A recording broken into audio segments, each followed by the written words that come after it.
यहाँ पे आज हम ट्राइफेड के बारे में पढ़ेंगे। ट्राइफेड ट्राइफेड एक गवर्नमेंट इंस्टीट्यूशन है, government institution among tribal societies. ठीक है, ट्राइबल सोसाइटीज में गवर्नमेंट का बनाया हुआ इंस्टीट्यूशन है, और गवर्नमेंट का बनाया हुआ इंस्टीट्यूशन ट्राइबल सोसाइटी में गवर्नमेंट के द्वारा ट्राइबल्स को एक हेल्प है। ठीक है, ट्राइफेड एक इंस्टीट्यूशन है जिसके जरिए गवर्नमेंट ट्राइबल्स की हेल्प करना चाहती है। अब इस इंस्टीट्यूशन को पढ़ते हैं हम क्योंकि ये इंपॉर्टेंट हो जाता है। ठीक है, चलिए सबसे पहले जानिए कि ट्राइफेड है क्या, फुल फॉर्म क्या है इसकी। इसकी फुल फॉर्म है, ट्राइफेड का फुल फॉर्म है tribal cooperative marketing development federation of India limited. ठीक है, tribal cooperative marketing development federation of India limited, ये ट्राइफेड की फुल फॉर्म है। ट्राइफेड ये ऐसा इंस्टीट्यूशन है जिसको गवर्नमेंट ने बनाया है ट्राइबल्स को बेनिफिट करने के लिए। ठीक है, अब इसके बनने की स्टोरी में आपको समझाता हूं, इसकी इंपॉर्टेंस क्या है। ठीक है, ध्यान से देखिएगा। देखिए, सपोज करिए ये एक ट्राइबल्स है, ट्राइबल सोसाइटी है। ठीक है, अब ट्राइबल सोसाइटी के जीने का अपना वे होता है। ठीक है, इनके सरवाइव करने का अपना वे होता है। ये जंगलों से जाते हैं, कुछ रॉ मटेरियल लेके आते हैं और कुछ प्रोडक्ट्स बनाते हैं। जैसे बिरहोर है, बिरहोर क्या बनाता है, रस्सी बनाता है, रोप बनाता है। ठीक है, ऐसे ट्राइबल से अलग अलग तरह के प्रोडक्ट्स बनाते हैं। ठीक है, कोई तेंदू पत्ता लाता है, ठीक है, कोई कुछ लाता है, कोई कुछ लाता है। ठीक है, ये कुछ रॉ मटेरियल्स कलेक्ट करते हैं ट्राइबल्स। ठीक है, जिनको हम माइनर फॉरेस्ट प्रोड्यूस कहते हैं। क्या बोलते हैं, माइनर फॉरेस्ट प्रोड्यूस। तो ट्राइबल्स जंगल जाते हैं, कुछ कुछ रॉ मटेरियल कलेक्ट करते हैं। ठीक है, अब ये कलेक्ट कर लिए। ठीक है, अब कलेक्ट करने से इनकी दिनचर्या तो चलेगी नहीं। ठीक है, क्योंकि अब ये एक मोनेटाइज्ड इकोनॉमी में जी रहे हैं। ठीक है, पहले क्या होता था कि ट्राइबल सोसाइटीज आपस में ट्रेड कर लेती थी बार्टर सिस्टम के जरिए। अब ऐसा नहीं है, अब सोसाइटीज जो होती हैं वो मोनेटाइज हो चुकी हैं। मतलब कि अब बार्टर सिस्टम इतना ज्यादा इंपॉर्टेंस नहीं रखता है इनकी सोसाइटीज में। हालांकि बार्टर सिस्टम कुछ हद तक चलता है, लेकिन ज्यादातर सोसाइटीज मोनेटाइज हो चुकी हैं। तो ट्राइबल्स को सरवाइव करने के लिए अपने रॉ मटेरियल्स को मोनेटाइज करना जरूरी है। तो मोनेटाइज करने के लिए ट्राइबल्स क्या करेगा, क्या ऑप्शन है इसके पास। ट्राइबल जाएगा ट्राइबल मार्केट में। ठीक है, इनका खुद का जो मार्केट लगता है ना, वीकली हाट वगैरह वगैरह कुछ कुछ। ठीक है, हफ्तों में बैठते हैं एक बार, सब लोग ट्राइबल्स मिलकर बैठते हैं, एक दिन डिसाइड कर लेते हैं, वहां अपना अपना सामान लेके आते हैं और अपना सामान बेचते हैं लोगों को। और उनका जो परचेजर होता है वो कोई भी हो सकता है, या तो कोई दूसरा ट्राइबल हो सकता है या फिर कोई नॉन ट्राइबल हो सकता है। ठीक है, अब ट्राइबल मार्केट्स की हालत ये है कि ट्राइबल मार्केट्स में इन प्रोडक्ट्स का डिमांड इतना ज्यादा है नहीं। ठीक है, इशू है, इतना ज्यादा डिमांड है नहीं ट्राइबल मार्केट्स में इन प्रोडक्ट्स का। और दूसरी बात यह है कि डिमांड इनका इतना हाई नहीं है, तो इनके जो प्राइसेस लगते हैं ना इन मार्केट्स में कम ही होते हैं। तो इनकी जो ये मेहनत है वो उनको मिल नहीं पाती है। इतना समझ रहा है, तो ट्राइबल्स को उनकी मेहनत मिल नहीं पाती है, मतलब उनका वाजिब मनी उनको नहीं मिल पाता है अपने प्रोड्यूस का। ठीक है, तो ये गड़बड़ है। तो इनके पास एक ऑप्शन तो ये है ही। दूसरा ऑप्शन ये है कि वो एक मिडिल मैन, ठीक है, के पास जाएं और अपना सामान बेचते हैं। मिडिल मैन जो होते हैं ये एजेंट ऑफ इंडस्ट्रीज होते हैं, एजेंट ऑफ प्राइवेट इंडस्ट्रीज। ठीक है, और ये कलेक्शन सेंटर की तरह काम करते हैं। कलेक्शन सेंटर, इनका ये मतलब है कि सपोज करो किसी इंडस्ट्री को तेंदू पत्ते की रिक्वायरमेंट है या किसी और चीज की रिक्वायरमेंट है जो माइनर फॉरेस्ट प्रोड्यूस में आता है। ठीक है, तो वो अपनी डिमांड मिडिलमैन को देगा। मिडिलमैन क्या करेगा, मिडिलमैन कलेक्ट करना स्टार्ट करेगा। ठीक है, अब इंडस्ट्री सीधे ट्राइबल्स के साथ इंटरेक्ट नहीं कर सकती क्योंकि ट्राइबल्स को बल्क में प्रोक्योर करना है, बल्क में यही प्रोक्योर करके दे सकता है। तो वो सोसाइटीज जो इन मिडिलमैन की कॉन्टेक्ट में आती है, सॉरी जो इंडस्ट्रीज है वो मिडिलमैन की कॉन्टेक्ट में आती है और मिडिलमैन के जरिए ही ट्राइबल से प्रोक्योर करती हैं।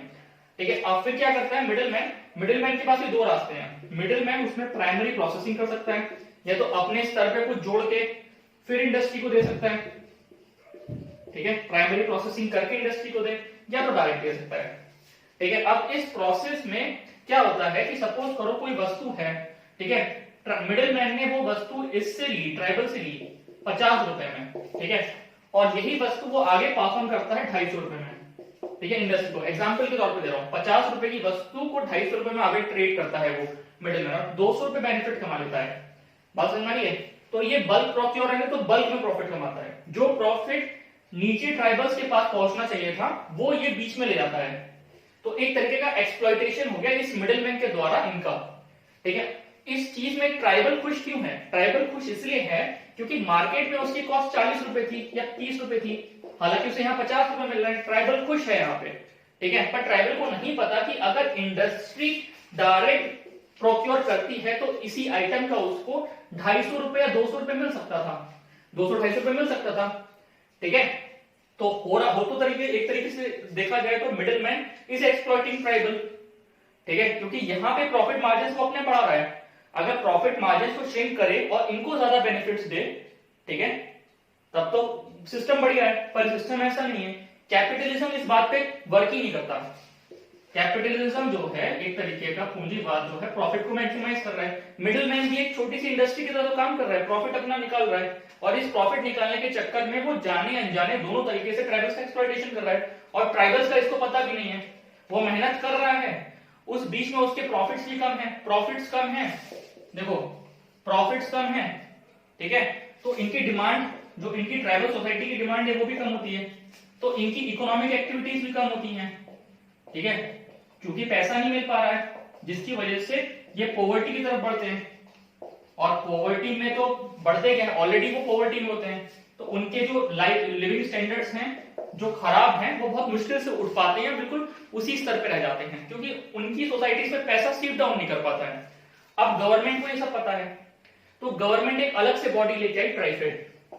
गवर्नमेंट ने बोला कि मैं इसको खत्म करूंगी, आई विल रिप्लेस दिस, ठीक है, और मेरा काम होगा कि ट्राइबल्स को इंडस्ट्रीज की तरफ जोड़ना, और जो मिडिलमैन काम करता था वो अब मैं करूंगी, ट्राइफेड बनके।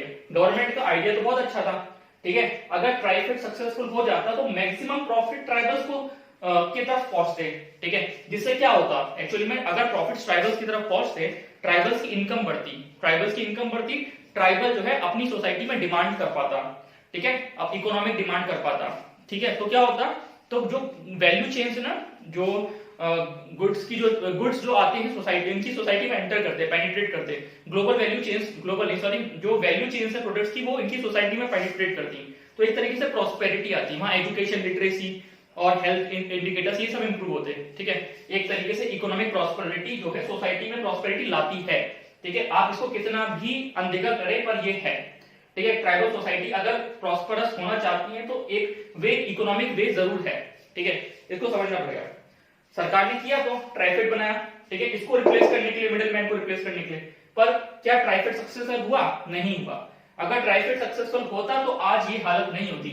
हमारे देश में कितने पीवीटीजीज हैं? 75 पीवीटीजीज हैं, पार्टिकुलरली वल्नरेबल ट्राइबल ग्रुप, ठीक है, 17 स्टेट्स और एक यूनियन टेरिटरी में फैले हुए, ठीक है, इतनी बुरी हालत है। मैदी भारत देखिए, आइडिया लग जाएगा, ठीक है।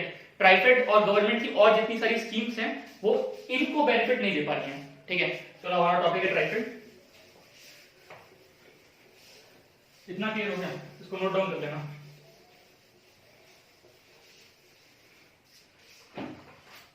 तो ट्राइफेड जो बना था इसके दो मुद्दे थे, ठीक है। पहला मुद्दा था इसका कि किसी तरीके से ट्राइबल्स का एक्सप्लॉयटेशन रोकना, कि ट्राइबल्स को एक्सप्लॉइट ना करा जाए, जैसे मैंने दिखाया, ठीक है। और दूसरा था कि रेम्यूनरेटिव प्राइसेस देना ट्राइबल्स को उनके माइनर फॉरेस्ट प्रोड्यूस का उचित दाम मिल सके और ट्राइबल्स का एक्सप्लॉयटेशन रुक सके। ये दो ऑब्जेक्टिव के साथ ट्राइफेड बनाया, ठीक है। 1980s के अराउंड बना था शायद, ठीक है, चेक कर लेना, 1980s में बना था ये ऑर्गेनाइजेशन, और आज 30-35 साल हो गए, 35 या 40 साल के अराउंड होने आ रहे हैं, ठीक है। और ये ऑर्गेनाइजेशन अपना फ्रूटफुल रिजल्ट नहीं दे पाया है, ठीक है। अब इसकी एक्टिविटीज क्या है इस ऑर्गेनाइजेशन की, ये देखेंगे, ठीक है। गांव शहरों में मंडी में एफसीआई काम करता है, एफसीआई प्रोक्योर करता है, ठीक है। तो यहाँ पे ट्राइफेड जो है एफसीआई की एजेंसी की तरह काम करता है ट्राइबल सोसाइटीज में, और ये प्रोक्योर करता है, ठीक है, प्रोक्योरमेंट करता है। जो काम एफसीआई मंडियों में करती है ना, वही काम ट्राइफेड करता है एफसीआई के लिए, ठीक है, ट्राइबल सोसाइटीज में। इतना क्लियर हुआ कि ट्राइबल्स जो अनाज उगाएंगे गवर्नमेंट के नॉर्म्स के अकॉर्डिंग उसको प्रोक्योर करके आगे बढ़ाएगा ट्राइफेड। इसमें पैसा सीधा होता ही है ऑब्वियसली। 1750 रुपए क्विंटल गेहूं अगर ट्राइबल लेके आ रहा है तो उसको मिलेगा ट्राइफेड के दौरान, ट्राइफेड देगा उसे पैसा, एफसीआई बोलेगा पीछे से दे पैसा, ठीक है। तो क्योंकि एफसीआई की रीच नहीं है ट्राइबल सोसाइटीज में, ट्राइफेड वो काम एफसीआई से करता है। दूसरा क्या है कि जो माइनर फॉरेस्ट प्रोड्यूस आता है अब उसकी प्रोसेसिंग करवाता है ये, क्योंकि मिडिल मैन भी कर रहा था, उस प्रोसेसिंग को करवाने के चक्कर में प्राइमरी प्रोसेसिंग, ठीक है, उसमें एम्प्लॉयमेंट जनरेट हो जाता है, ठीक है। और ट्राइफेड ट्राई करता है कि कोऑपरेटिव सेक्टर बनाया जाए ट्राइबल्स का, ठीक है, कोऑपरेटिव सेक्टर्स की को लाइफ देता है ट्राइफेड, ठीक है। सेल्फ हेल्प ग्रुप बनवाता है, क्या करेगा, जैसे वो इकट्ठे कर लेगा 300 लड़के ट्राइबल्स के, 10-10 हिस्सों में उनके ग्रुप बना देगा और उनको अलग अलग तरीके से स्किल देगा कि प्राइमरी प्रोसेसिंग में आप क्या करेंगे, आप पत्ते जो आ रहे हैं उनको किस तरीके से पानी में धोएंगे, फिर आप आगे पैकिंग करेंगे या फिर आप आगे ग्रेडिंग करेंगे, ये सब दिखाएगा, ठीक है। सेल्फ हेल्प ग्रुप पहले उनको सेल्फ हेल्प ग्रुप बनाएगा उनके, ठीक है। और फिर कोऑपरेटिव सोसाइटीज भी इस तरीके से वो प्रमोट कर देगा धीरे धीरे से, ठीक है। तो एम्प्लॉयमेंट बढ़ाएगा, कोऑपरेटिव सोसाइटीज को स्ट्रॉन्ग करेगा, सेल्फ हेल्प ग्रुप बनवाएगा। देखो सेल्फ हेल्प ग्रुप जो है ये एक अलग कहानी है, ठीक है। ट्राइबल सोसाइटीज में सेल्फ हेल्प ग्रुप, इसका ये मतलब होता है कि कुछ ट्राइबल्स का समूह बना के उनको फाइनेंशियली हेल्प करना, ठीक है। अब इस काम को ट्राइफेड फैसिलिटेट करता है और उन सेल्फ हेल्प ग्रुप का कुछ ऑब्जेक्टिव होता है उस ट्राइबल सोसाइटी में, ये ट्राइफेड प्रमोट करता है, बात समझ आइए। तो एक तरीके का कोऑपरेशन ही लेके आ रहा है ट्राइबल सोसाइटीज में ट्राइफेड, ठीक है। आगे बढ़ते हैं। ट्राइफेड जो है मार्केटिंग सपोर्ट देता है, आप कुछ कलेक्ट करेगा, ठीक है, तो मार्केटिंग भी करवाएगा, इंडस्ट्रीज के साथ कांटेक्ट करेगा, बोलेगा आप तेंदुपत्ता मैंने कलेक्ट किया है, आप ले लीजिए, मुझे उचित दाम दे दीजिए। फाइनेंशियल सपोर्ट देगा, फाइनेंशियल सपोर्ट ये सेल्फ हेल्प ग्रुप हो गए, और जो ग्रेडिंग और पैकेजिंग में जितना भी खर्चा आएगा वो करेगा, ठीक है। इतना समझ रहा है। फंड्स को चैनलाइज करेगा, जितने भी फंड्स आ रहे हैं ना ट्राइबल सोसाइटीज में अलग अलग स्रोत से, जैसे मिनिस्ट्रीज से आ रहे हैं, अलग अलग ऑर्गेनाइजेशन से आ रहे हैं ट्राइबल सोसाइटीज के वेलफेयर के लिए, उनको चैनलाइज करने में हेल्प करता है ये ट्राइफेड, ठीक है। वैल्यू एडिशन ने बता दिया कि किसी भी प्रोडक्ट की वैल्यू एडिशन में काम करता है। एक्सपोर्ट को फैसिलिटेट करता है, कई बार ऐसा होता है कि किसी माइनर फॉरेस्ट प्रोड्यूस की इंटरनेशनल डिमांड होती है, ठीक है, और इन ट्राइबल्स बेचारों को तो कुछ नहीं पता होता है, ठीक है, और इसी वजह से मिडिलमैन इतना एक्सप्लॉइट कर जाता है, मोटा मोटा प्रॉफिट निकाल के बाहर हो जाता है सिस्टम से, और एट द एंड एक्सप्लॉइट तो ट्राइबल्स ही होते हैं, ठीक है। तो इस इंटरनेशनल मार्केट को भी ये ट्राइफेड खोजता है, ठीक है। इतना क्लियर हुआ, ये कंप्लीट होता है, इसकी एक्टिविटी करता है। और भी एक एक्टिविटी है स्टोरेज की एक्टिविटी, कुछ ऐसे आइटम्स होते हैं पेरिशेबल आइटम्स, ठीक है, जिनको ट्राइबल सोसाइटीज में जिनको तुरंत सेल करना होता है, अब उनकी परफेक्ट स्टोरेज प्रोवाइड करता है क्या ट्राइफेड। इतना क्लियर हो गया। तो क्या क्या करता है TRIFED, agency of FCI, employment देता है, प्राइमरी प्रोसेसिंग में सेल्फ हेल्प ग्रुप बनवाता है, मार्केटिंग और फाइनेंशियल सपोर्ट देता है, फंड्स को चैनलाइज कराता है, वैल्यू एडिशन देता है, एक्सपोर्ट को फैसिलिटेट करता है, स्टोरेज फैसिलिटी देता है, इतना सारा काम करता है एक्टिविटीज, ठीक है ट्राइफेड, ठीक है। एक तरीके से देखा जाए अगर ये मॉडल सक्सेसफुल हो जाता, ठीक है, ट्राइबल सोसाइटीज के मॉडल, अगर ये मॉडल सक्सेसफुल होता इतना, तो ट्राइबल सोसाइटीज की दशा आज इतनी नहीं होती, ठीक है। तो कुछ ना कुछ तो रीजन रहा होगा, तो कुछ प्रॉब्लम्स है सिस्टम के साथ। प्रॉब्लम्स क्या है, देखो अगर आप ट्राइफेड को बारीकी से देखोगे माइक्रोस्कोपिक लेवल से, तो काफी सारे स्टेक होल्डर्स इन्वॉल्व है इसमें, गवर्नमेंट के काफी सारे departments, state government, tribal advisory council, ठीक है, और जो ग्राउंड लेवल ऑफिसर्स काम कर रहे हैं, डिस्ट्रिक्ट एडमिनिस्ट्रेशन, ठीक है, इनमें जो है ट्राइफेड जो है मतलब कम्युनिकेशन अच्छी तरीके से सेटअप नहीं कर पाता है, ठीक है। एक पुअर कम्युनिकेशन और लैक ऑफ कोऑर्डिनेशन की दिक्कत आती है, पुअर कोऑर्डिनेशन है, कम्युनिकेशन नहीं है, ठीक है भाई, ये पॉइंट तो हर जगह डालना है, ठीक है, गवर्नमेंट है तो पुअर कोऑर्डिनेशन और कम्युनिकेशन होगा ही होगा, ठीक है, कितना डालना। उसके बाद अब ट्राइफेड का रीच नहीं है ट्राइबल सोसाइटीज में इतना, ठीक है, लैक ऑफ एक्सेस, ठीक है। ये क्यों है, देखो दो चीजें होती हैं, एक होता है एक्शन एंथ्रोपोलॉजी, एक होता है अप्लाइड एंथ्रोपोलॉजी। देखो अप्लाइड एंथ्रोपोलॉजी को समझो कि अगर एंथ्रोपोलॉजिस्ट एडमिनिस्ट्रेशन की हेल्प करता है ट्राइबल्स के वेलफेयर में without taking part in administration, तो वो होगा अप्लाइड एंथ्रोपोलॉजी, वहां पे एंथ्रोपोलॉजिस्ट अपनी नॉलेज का इस्तेमाल करेगा। एक्शन एंथ्रोपोलॉजी में एंथ्रोपोलॉजिस्ट खुद एडमिनिस्ट्रेटर का रोल अदा करता है, खुद गवर्नेंस में उतरता है और एंथ्रोपोलॉजी के ट्राइबल्स के वेलफेयर में योगदान देता है। अब यहाँ पे क्या है, यहाँ पे ये है कि जो ट्राइफेड के अधिकारी होते हैं उनमें इतनी इच्छा शक्ति नहीं होती है, ठीक है, कि वो ट्राइबल्स के कल्चर को समझ के उनके वेलफेयर के लिए कुछ कुछ चीजें इनोवेट कर पाए। ठीक है, तो वहां पे अगर हम एक्शन एंथ्रोपोलॉजी को प्रमोट करते हैं, अगर हम ट्राइफेड जैसी ऑर्गेनाइजेशन में हम एंथ्रोपोलॉजिस्ट को खड़ा करते हैं और उनको लीड करने देते हैं ट्राइफेड ऑर्गेनाइजेशन, तो बहुत अच्छी तरीके से हम इस मोटो को, इस चीज को सक्सेसफुल बना सकते हैं। पर हम ऐसा करते नहीं है। क्यों नहीं करते हैं, ये सोचने वाली बात है। ठीक है, तो lack of access in tribal societies है। ठीक है, जब आप उनके कल्चर को समझेंगे नहीं कि वो क्या कर रहे हैं, क्यों कर रहे हैं, और उस कल्चर को उनकी इकोनॉमिक एक्टिविटी में कन्वर्ट नहीं करेंगे, तो आप उस रोल को अदा नहीं कर पा रहे हैं। इतना क्लियर हुआ? ठीक है, इतना हो गया। इल मोटिवेटेड ऑफिसर्स, ठीक है, कौन चाहेगा जंगलों में काम करना? इल मोटिवेटेड ऑफिसर्स होते हैं ट्राइफेड के। ठीक है, क्रोनी ब्यूरोक्रेसी, ये अलग टर्म है। मतलब इसमें क्या होता है, इसमें इंडस्ट्रीज और ब्यूरोक्रेट्स जो होते हैं आपस में कुछ नेक्सस बना लेते हैं, जिससे ट्राइबल्स का एक्सप्लॉयटेशन हो जाता है एट द एंड। मतलब जिस चीज से बचना था आपने उसी को प्रमोट कर दिया, करप्शन आ जाता है। ठीक है, पुअर इकोनॉमीज ऑफ स्केल। ठीक है, मतलब कई बार ऐसा होता है कि आप जो है आपकी रीच नहीं है, तो आप कलेक्ट नहीं कर पाएंगे ज्यादा आइटम। ठीक है, तो आपके पास ज्यादा आइटम नहीं है तो इंडस्ट्री आपसे परचेज नहीं करेगी।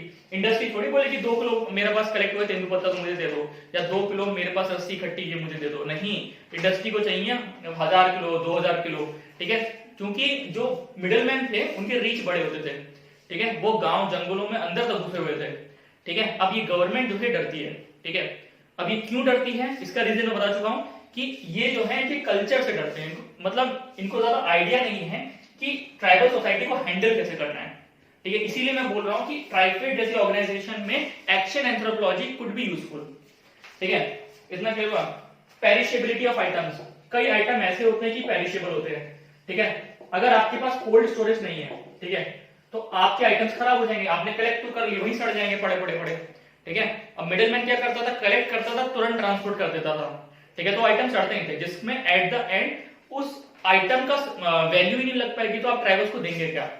ठीक है, तो सामान सड़ जाता है। कोल्ड स्टोरेज कहां से आएगी? अगर आपके पास फंड्स नहीं होंगे तो आप कोल्ड स्टोरेज कहां तक बना पाएंगे? आप लोग मंडियों में तो कोल्ड स्टोरेज बना नहीं पाए, ट्राइफेड जैसे ऑर्गेनाइजेशन में कोल्ड स्टोरेज बनाएंगे? ठीक है, ये बहुत बड़ी सोचने वाली बात है। तो कोल्ड स्टोरेज होता नहीं है, जिसकी वजह से पेरिशेबल आइटम सड़ जाते हैं। ठीक है, उसके बाद है पुअर स्टोरेज फैसिलिटी, जो मैं बता चुका हूं। तो ये मोटे मोटे प्रॉब्लम्स हैं ट्राइफेड एरिया में। चलो आगे बढ़ते हैं। अब हम पढ़ेंगे शॉर्ट कमिंग्स। प्रॉब्लम्स मैंने बता दिए, शॉर्ट कमिंग्स भी इसी से मिलते जुलते हैं, देखने की कोशिश करो। देखो, शॉर्ट कमिंग्स में मैं डालता हूं। देखो, अगर मैं ट्राइफेड को मोटे मोटे तौर पे देखूं तो ट्राइफेड जो है एक वेलफेयर ऑर्गेनाइजेशन की तरह काम करने के लिए बना हुआ है। ठीक है, और ये मार्केटिंग ऑर्गेनाइजेशन नहीं है। इतना होना क्या चाहिए, ये एक मार्केटिंग ऑर्गेनाइजेशन होना चाहिए। इस जो गवर्नमेंट की वेलफेयरिस्ट ऑर्गेनाइजेशन जो बनाई गई है, इसका मेन मोटो जो होना चाहिए, ये मार्केट ओरिएंटेड होना चाहिए। मतलब सिंपल सी बात है, अगर आपने इसको मार्केट ओरिएंटेड बना दिया, ठीक है, बस आप इतना ध्यान रखिए कि इसका प्रॉफिट निल हो, मिनिमम हो, नैरो हो। ठीक है, आपको क्या करना है, बस इस ऑर्गेनाइजेशन को सारा एक कंपनी की तरह ही काम करना है, बस इसके प्रॉफिट आपके कम होने चाहिए। ठीक है, और मैक्सिमम जो आपको प्रॉफिट सीप डाउन करना है ट्राइबल सोसाइटीज में ही करना है। ठीक है, बस यही होना चाहिए। अब रही बात इसकी इन्वेस्टमेंट की, क्योंकि कंपनी अपने प्रॉफिट से ही अपने आप को इन्वेस्ट करके बड़ा करती है, तो ये काम सरकार का होना चाहिए ऊपर से। ट्राइफेड को बड़ा करने का काम स्टेट गवर्नमेंट का होना चाहिए, सेंट्रल गवर्नमेंट का होना चाहिए। ठीक है, ट्राइफेड के सारे प्रॉफिट्स नीचे सीप डाउन करने चाहिए, तभी फायदा होगा। इतना क्लियर हुआ? तो चूंकि ये वेलफेयर ऑर्गेनाइजेशन है, मार्केट ऑर्गेनाइजेशन नहीं है एक तौर पे देखा जाए तो इसमें लॉसेस ज्यादा हो जाते हैं, और ये एक अनसस्टेनेबल इकोनॉमिक सिस्टम बनता है, जो आगे तक आप सस्टेन बिल्कुल नहीं कर सकते हैं। ठीक है, तो ट्राइफेड को एक मार्केट ओरिएंटेड बॉडी बनाना बहुत जरूरी है। ठीक है, अब देखो, इस ऑर्गेनाइजेशन में वैल्यू एडिशन प्रॉपर्ली तरीके से हो नहीं पाता। ठीक है, क्यों नहीं हो पाता वैल्यू एडिशन? क्योंकि स्किल्स अच्छी नहीं है। आप ट्राइबल्स को लेके आते हो, आप उनको प्रॉपर्ली स्किल नहीं कर पाते हो।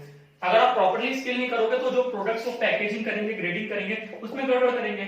मिडिलमैन का तो पूरा उनका नेक्सस होता है ना, मिडिलमैन प्राइमरी प्रोसेसिंग में अच्छे से स्पेशलाइज वे में चलता है, जिसकी वजह से उसको प्रोडक्ट का अच्छा दाम मिलता है, अपना प्रॉफिट बड़ा करता है, वो एक कंपनी की तरह काम करता है।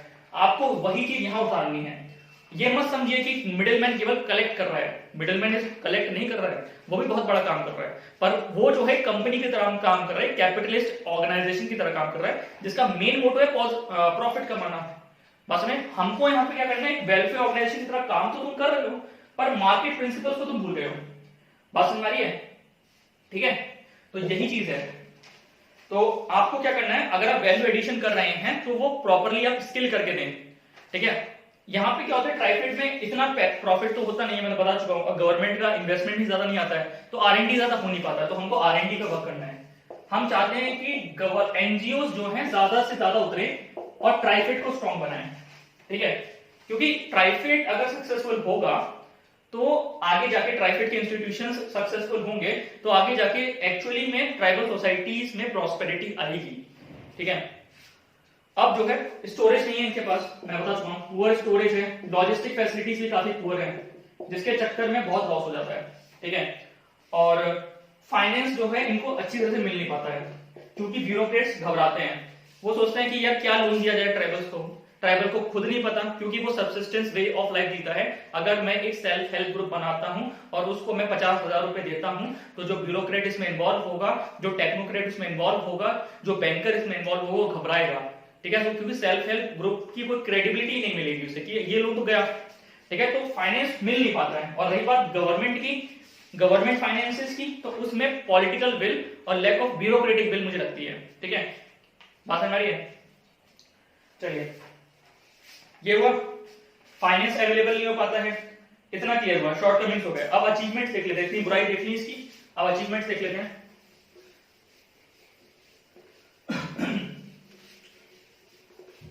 इतना क्लियर हो गया? अचीवमेंट्स ये है कि देखो, ट्राइफेड के आने से प्राइजेस तो बढ़े हैं। ठीक है, पहले जो ट्राइबल को मिलता था वो तो बढ़ा है। जैसे सपोज करो मैंने बोला कि मार्केट में मिलता था, ट्राइबल मार्केट में अगर किसी गुड का 30 मिल रहा था, उसके बाद मिडिल मैन ने उसे 50 दिए, तो इन ट्राइफेड जैसी सोसाइटी ने 90 से 80 तो दिलाया ऑन एन एवरेज, तो कुछ तो पैसा बढ़ा है। इतना समझ में आया? अब ये होने से क्या हुआ है, पैसे बढ़ने से, एश्योर्ड मनी से ट्राइबल इकोनॉमी सर्वाइव, मतलब रिवाइव करी एक तरीके से, ट्राइबल इकोनॉमी बढ़ी है, ट्राइबल में डिमांड बढ़ी है, डिमांड बढ़ने से सप्लाई चेन्स ट्राइबल सोसाइटीज में पेनिट्रेट करनी स्टार्ट कर दी हैं। ठीक है, तरह तरह की दुकानें ट्राइबल सोसाइटीज में खुलनी स्टार्ट हो गई हैं उनके आजू बाजू वाले रीजन्स में, जिसकी वजह से ट्राइबल्स में प्रॉस्पेरिटी एक तरीके से आ ही रही है। ठीक है, और प्रॉस्पेरिटी आने का क्या इंडिकेटर्स हैं, उनकी हेल्थ इंप्रूव हो रही है थोड़ी बहुत, एजुकेशन वो लिटरेसी ले पा रहे हैं। ठीक है, स्टैंडर्ड ऑफ लिविंग उनका अच्छा हो रहा है। ठीक है, लाइफ इंप्रूव हो रही है, ये सब दर्शाएंगे।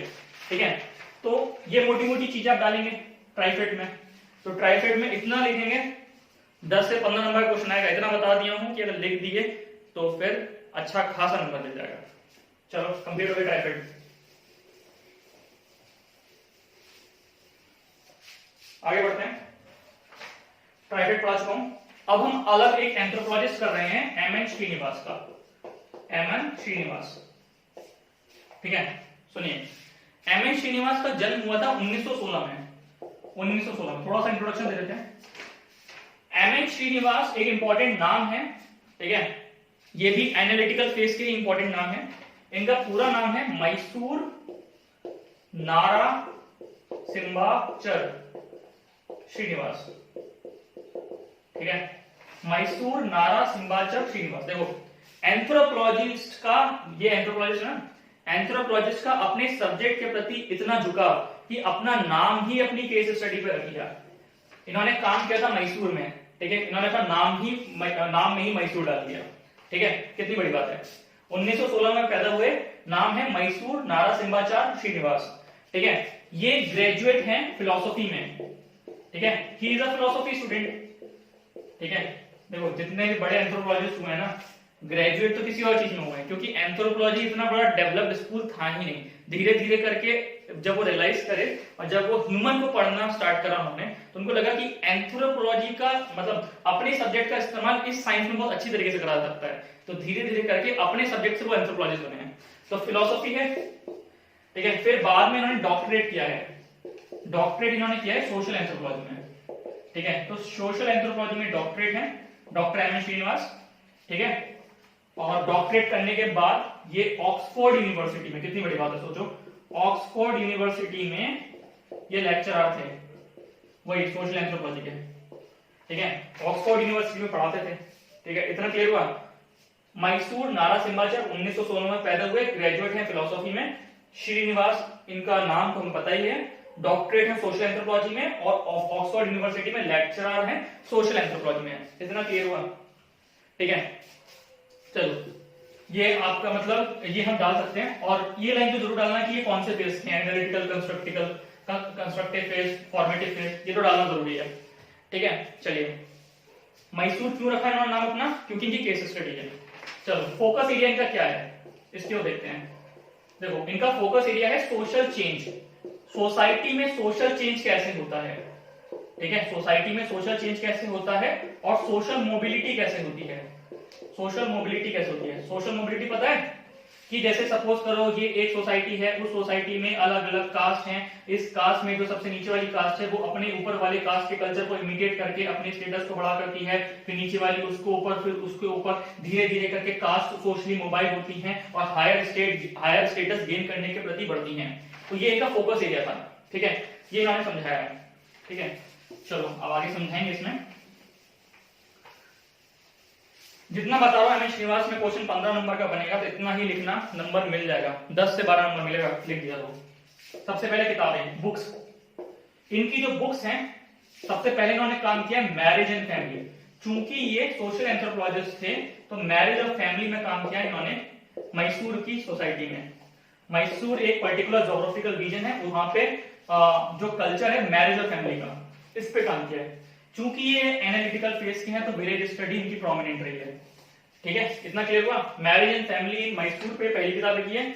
दूसरी उन्होंने लिखी है religion and society among Coorg of south India. अब कुर्ग एक ट्राइब है, ट्राइबल स्टडी भी करी इन्होंने, यहाँ पे इन्होंने रिलीजन एंड सोसाइटी दिखाया है। देखो मैरिज, फैमिली, रिलीजन, ये सब क्या है, ये सोशल एंथ्रोपोलॉजी है, ठीक है। तो सोशल एंथ्रोपोलॉजी में डॉक्टरेट है बंदा, 2 किताबें लिख दी, एक मैसूर की मैरिज और फैमिली पे और दूसरी Coorg society of south India में रिलीजन एंड सोसाइटी पे, ठीक है। और लास्ट पे इन्होंने एक किताब लिखी है social change in modern India, modern India में किस तरह से सोसाइटी चेंज हुई है। तो ये 3 किताबें रट्टा मारिए एंड इसको लिखना ही पड़ेगा, इतना क्लियर हुआ। तो आप सबसे पहले इंट्रोडक्शन लिखेंगे, फिर उनकी किताबों के बारे में डालेंगे, उनके वर्क के बारे में डालेंगे, ठीक है। चलिए अब आगे बढ़ते हैं। कंट्रीब्यूशन क्या क्या है, बुक्स भी एक तरह की कंट्रीब्यूशन ही थी, अब थोड़ा सा स्पेसिफिक होते हैं इनके कंट्रीब्यूशन में। सबसे पहला विलेज स्टडी इन्होंने करी, ठीक है, विलेज स्टडी इन्होंने किस करी, Coorg of south India, tribals जो है कुर्ग ऑफ साउथ इंडिया, उस पे इन्होंने विलेज स्टडी करी है, ठीक है। अब विलेज स्टडी करी है तो कुछ निकाला होगा। इन्होंने ये दिखाया है कि विलेज मतलब बी से एक वर्टिकल एंटिटी है, ध्यान सुनना, लिखना पड़ेगा। विलेज एक वर्टिकल एंटिटी है, सपोज करो ये विलेज है पूरा, ठीक है। अब विलेज में सोसाइटी हायरार्की के में बेस में डिवाइड है, जिसमें ये कास्ट हैं, ठीक है। विलेज एक वर्टिकल एंटिटी है जिसमें कास्ट हॉरिजॉन्टल एंटिटीज होती हैं, ब्राह्मण, क्षत्रिय, वैश्य, शूद्र। विलेज एक वर्टिकल एंट्री है जिसमें कास्ट हॉरिजॉन्टल एंटिटीज होती हैं, ठीक है। ये दिखाया है कुर्ग ऑफ साउथ इंडिया की विलेज स्टडी में, किसने, एम श्रीनिवास ने। तो अगर इसके बारे में डालोगे तो इतना लिख देना, more than sufficient. Village vertical entity, caste जो है हॉरिजॉन्टल एंटिटीज हैं, इतना क्लियर हुआ। चलिए अब आगे बढ़ते हैं। दूसरा जो कॉन्सेप्ट उन्होंने दिया संस्कृताइजेशन का, संस्कृताइजेशन, ठीक है, बता देता हूं।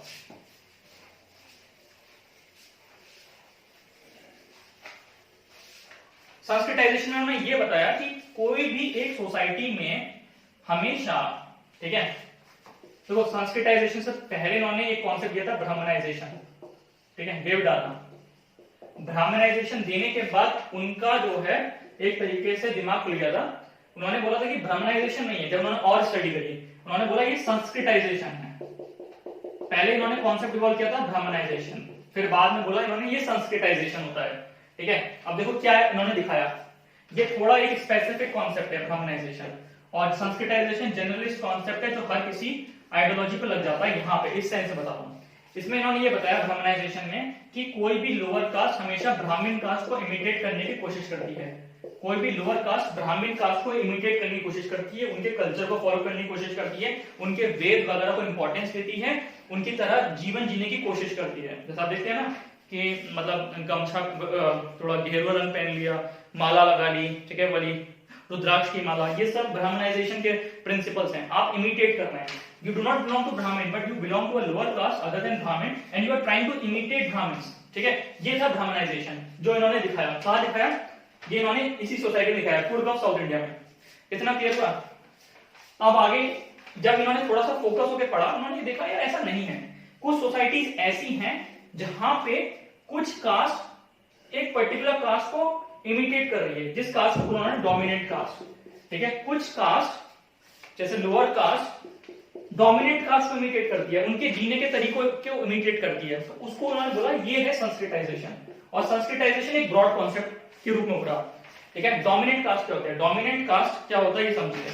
देखिए डोमिनेंट कास्ट जो है एक अगर हम पढ़ते हैं कि एक ऐसी कास्ट है जिसका ट्रेडिशनल कंट्रोल रहा है, उस कास्ट का ट्रेडिशनल कंट्रोल है किसके ऊपर? कैपिटल के ऊपर, लैंड के ऊपर, न्यूमेरिकल स्ट्रेंथ में, हाई रिचुअल स्टेटस में, ठीक है। कैपिटल के ऊपर, लैंड के ऊपर, न्यूमेरिकल स्ट्रेंथ के ऊपर और हाई रिचुअल स्टेटस में डोमिनेंट कास्ट का कॉन्सेप्ट उभरा है, ठीक है। और ये डोमिनेंट कास्ट इन्होंने जो कॉन्सेप्ट बनाया था, ये बनाया था रामपुरा विलेज स्टडी में। रामपुरा की विलेज स्टडी करी थी इन्होंने, इतना लिख देना, डोमिनेंट कास्ट वहां से निकला था।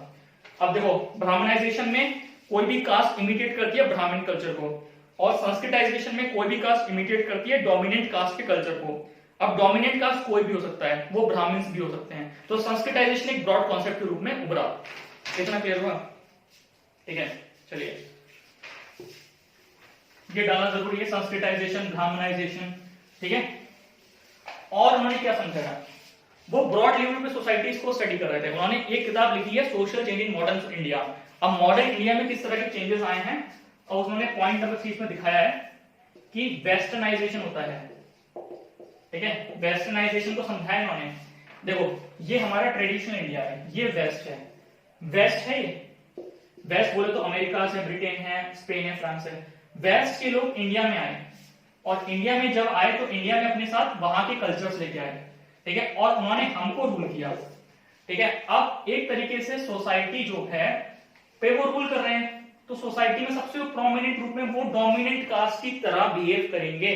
तो सोसाइटी के नीचे के लोगों की टेंडेंसी होगी कि इनको इमिटेट करा जाए, और इस इमिटेशन के प्रोसेस में वो अपने कल्चर को पूरी तरह से भूल जाएंगे, और पूरी तरीके से बोलते हैं ना अंग्रेज बन गया, पूरी तरह से अंग्रेज बन जाएंगे। अंग्रेजी कल्चर, अंग्रेजी सूट बूट टाई वगैरह सब कुछ, ये कॉन्सेप्ट बोला गया वेस्टर्नाइजेशन, ठीक है। इसको बोला गया वेस्टर्नाइजेशन, ठीक है। इसको समझा इन्होंने, कहां से उठाया इन्होंने? संस्कृताइजेशन से।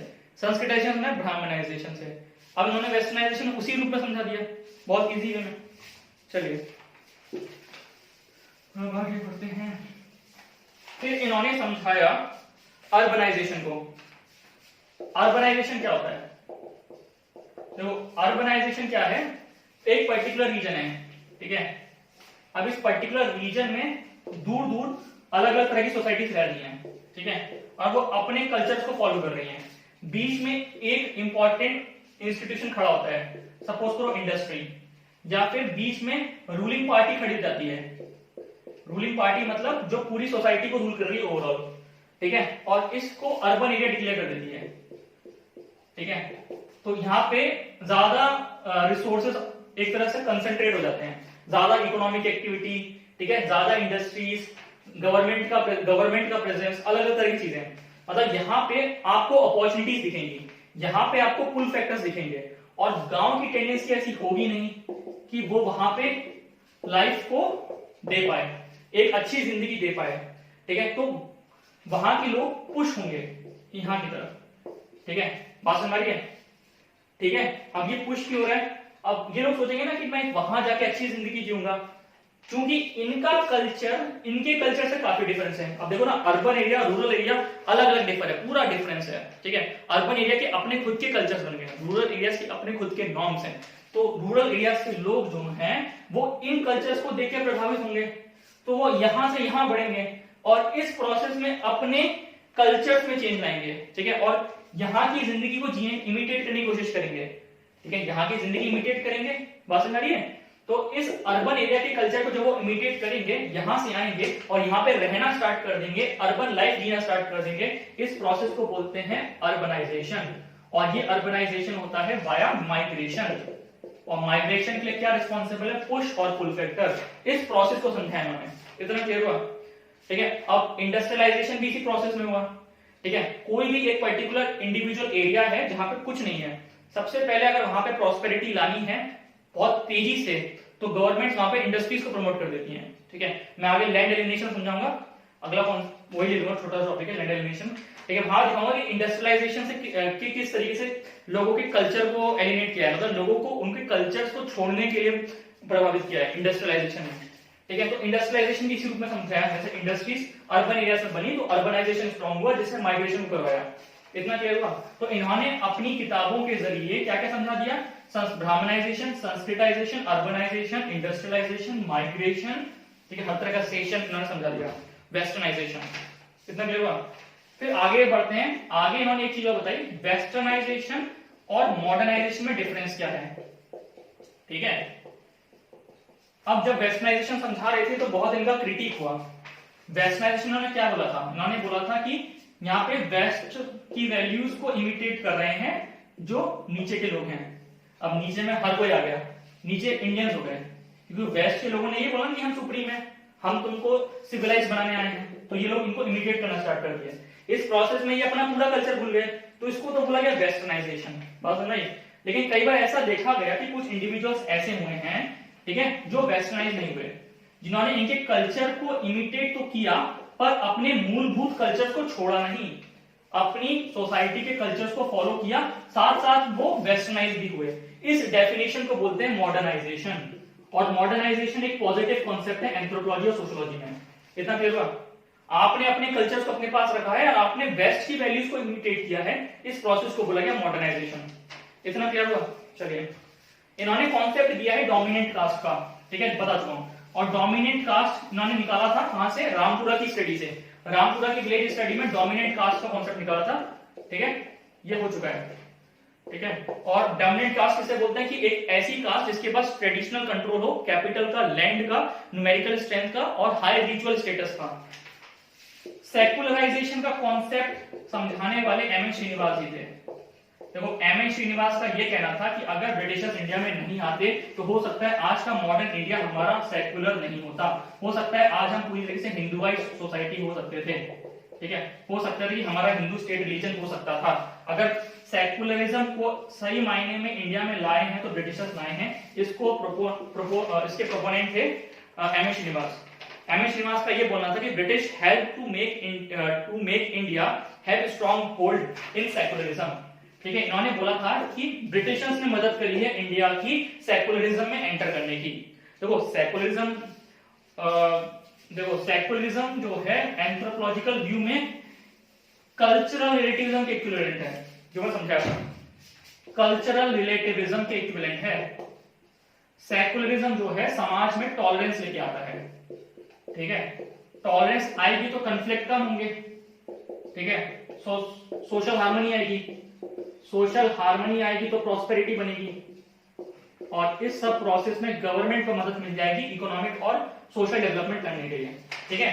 तो इस कॉन्सेप्ट को समझाया था, सेकुलराइजेशन कॉन्सेप्ट को समझाया था किसने, एम एन श्रीनिवास ने। तो एम एन श्रीनिवास ने सारे सेशन दे दिए, क्या क्या सेशन दिए, सबसे पहले स्टार्ट कर रहा हूं, Brahmanisation, Sanskritisation, westernisation, urbanisation, migration, industrialisation, modernisation, secularisation, ये सारे सेशन डाल देना, नंबर वहीं का वहीं मिल जाएगा। एम एन श्रीनिवास का कंप्लीट होता है, इतना काफी है, ठीक है, ओके।